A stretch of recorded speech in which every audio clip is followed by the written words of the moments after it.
Mrs. Morris and the Ghost by Traci Wilton. Chapter 14. In a huff, Charlene picked up the large box and tried to ignore the plaintive cries of the cat. He threw his body against the side of the box. She double-checked to make sure there were holes for him to breathe. Yes, so he was just being a brat. Just like Jack, she murmured, somehow getting out of the house and into the car, the cat in the box on the passenger seat. He cried the entire 10-minute drive to the vet, where she got him inside and quickly filled out paperwork. The receptionist greeted her with an excited smile. "Hi, Charlene. I'm Nikki. I told my folks about your place. Mom already checked out your website, and she loves the idea of being so close to town." Part of the draw for buying the mansion had been the proximity to Salem, and Charlene planned on using her party to meet her business neighbors. Word of mouth was still the best form of marketing. "Thank you," she said. "It's nice to meet you, too. I will take good care of your parents. Do you know how long checking the cat here will take?" "Just come back any time after 1. Hopefully we will find out who this handsome guy belongs to." Charlene hesitated, feeling slightly guilty as the cat howled at his displeasure. "You have my number. Call if I need to come and get him early." "Just like a good fur mom. He'll be fine." She shooed Charlene out of the office, and Charlene bit back the retort that she wasn't a mom of any kind. But still. She went to the mall first for curtains, choosing linen scalloped panels on wooden hangers. They'd be simple enough to install herself, once Nick finished painting, and there was nothing old lady about them. By the time she had returned to her car, it was 11:30. No message from the vet. There was time for lunch, so she dialed Shauna, hoping for the best, as she sat in the parking garage. To her surprise, an upbeat voice answered on the third ring. "Shauna here." "Now what?" Slightly panicked, Charlene said, "Hello! This is Charlene Morris. I bought your old house?" "Yes! Didn't you say something about it being haunted?" The upbeat tone died like a bad joke. Then in a haughty tone, "Who told you that? Ernie? He's an idiot." "Yes, I left a few messages and hoped that would get your attention. Can we meet?" Silence. She tapped at the steering wheel nervously. "Please? I do have questions. Could I take you to lunch today? At Cotton Capers? Or somewhere else, if you want to choose. I'm new to the area." More silence. Then, "What's this nonsense about it being haunted? I lived there for many years, and I assure you it was not. I hear you are turning it into a bed and breakfast. You hoping to cash in on a good ghost story? Join the list." Her laughter held a bit of cruelty. "I can just imagine Jack rolling over in his grave when all those strangers are in his house." Charlene bit her tongue. "He didn't like people?" He hadn't said as much, but he'd been alone for the last 3 years. "He loved that place, that's all. He wouldn't like a bunch of tourists hanging around his precious things." "I understand," Charlene said, keeping her tone non-combative. "The reason for the call is not just about the house. I was hoping to get some personal anecdotes from your time in this historical mansion, something that might enlighten or entertain my guests." Would an appeal to her expertise sway her?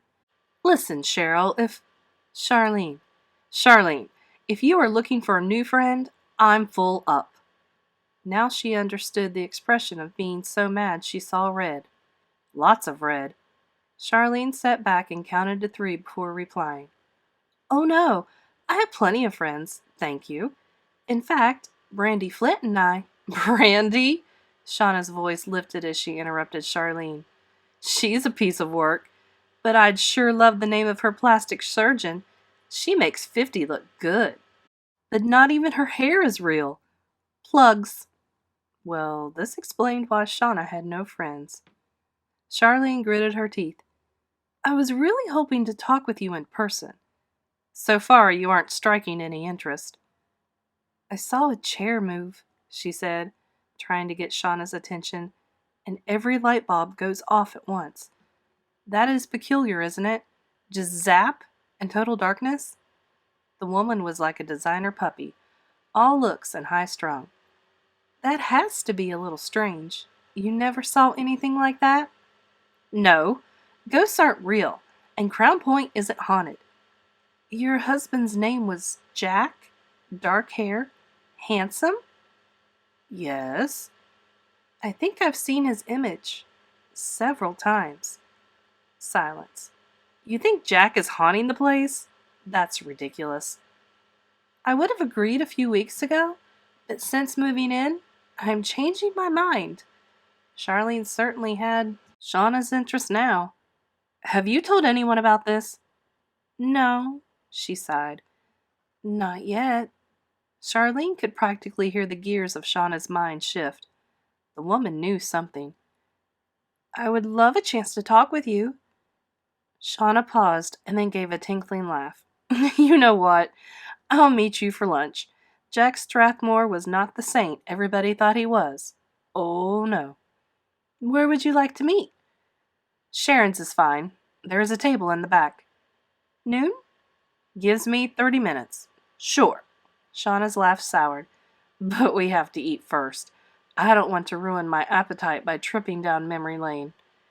Jack, she exhaled. I saw some photos, and the two of you made a lovely couple. Yeah, Shauna conceded. Jack certainly held up his end in the looks department, but as for the rest, it might be a 2-drink lunch. I'm buying, Charlene said, hoping that the anger she was feeling didn't come through the phone line. The woman had some nerve. See you at noon. Shauna ended the call, and Charlene wanted to take a shower to rid herself of the negative energy the woman exuded. Surely, in a town known for witchcraft, there was some sort of talisman she could buy for protection. Parking in the lot down by the wharf, Charlene entered the bustling restaurant and lifted a hand in greeting when she spotted Sharon. Welcome back, the woman said with a friendly smile. She picked up a menu. Dining solo? Waiting for Shauna Rollins again. Hopefully with better results than last time. Wine? Water for now, thank you. By 12:30 and numerous unanswered phone calls later, Charlene realized that she'd been stood up again. The woman deserved her awful reputation. She was tempted to stalk the art gallery or do a drive-by. Finishing a turkey and Swiss on rye, Charlene paid her bill. Sorry about that, Sharon said. Shauna can be difficult. The most common consensus of anybody who knew her. Did you know Jack by chance when they owned the house I bought? Sharon rubbed her shoulders as if remembering an old injury. Sure did. My physical therapist is Dr. Matt. He leased space in Dr. Strathmore's building. He's got the whole place now.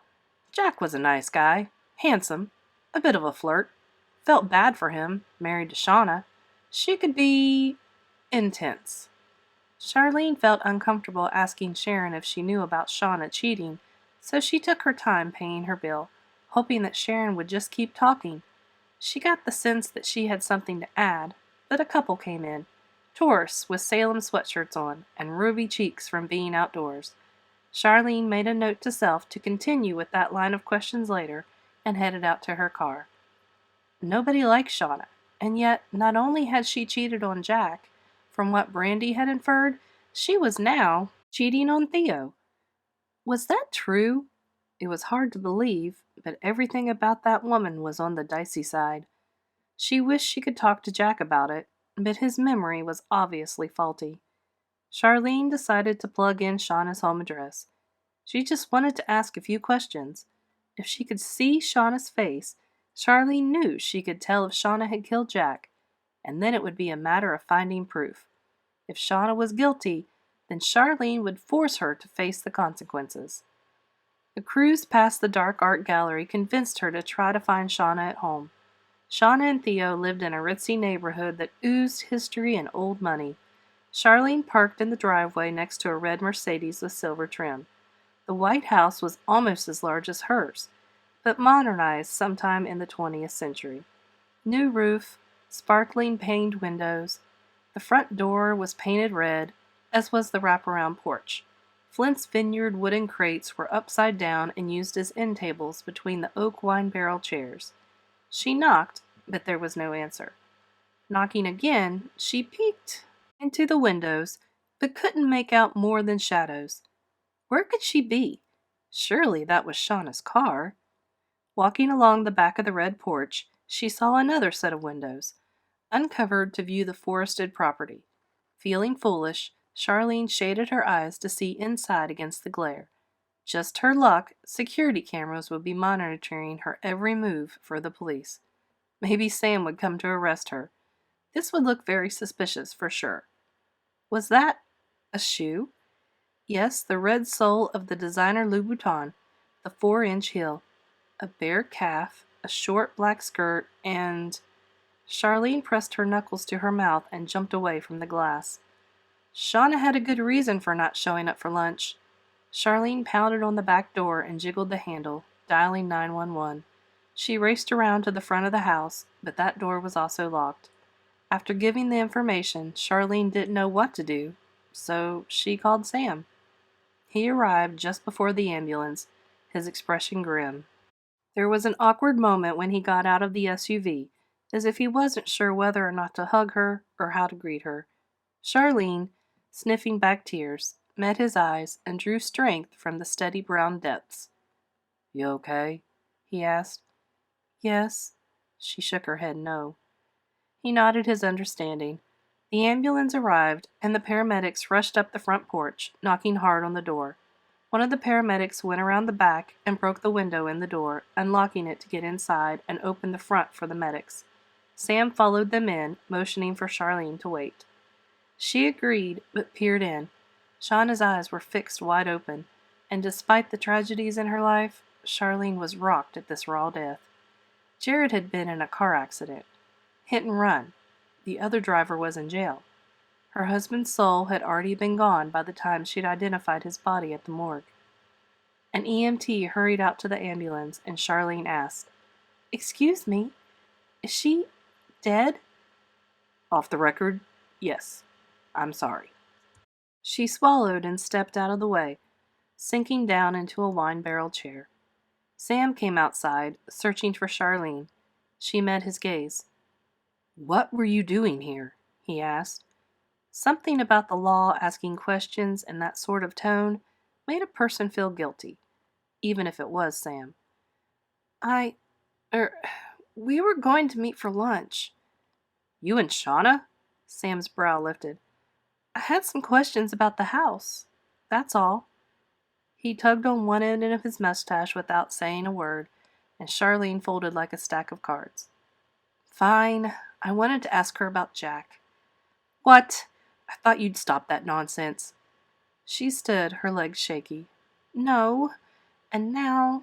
She swallowed as the EMTs brought Shauna's body out of the house, her body covered with a sheet. She'd been wrong about Shauna, obviously, accusing her of Jack's murder, at least in her mind. Sam's mouth tightened with disapproval. "How did she die?" "I shouldn't tell you, but there was no obvious sign of foul play." "She couldn't just drop? Like Jack? Heart attack? Stroke?" He gave her a long look, tugging again at his chestnut mustache. "Go home and rest. I'll call you later." He eyed her closely. "Are you okay to drive?" Charlene lifted her chin. "Yes, thank you." She preferred Sam's compassion to his disapproval any day, but it wasn't as if he'd believe her if she told him the truth. That Jack Strathmore wasn't exactly dead. He was haunting her house. And now her number one suspect was also dead.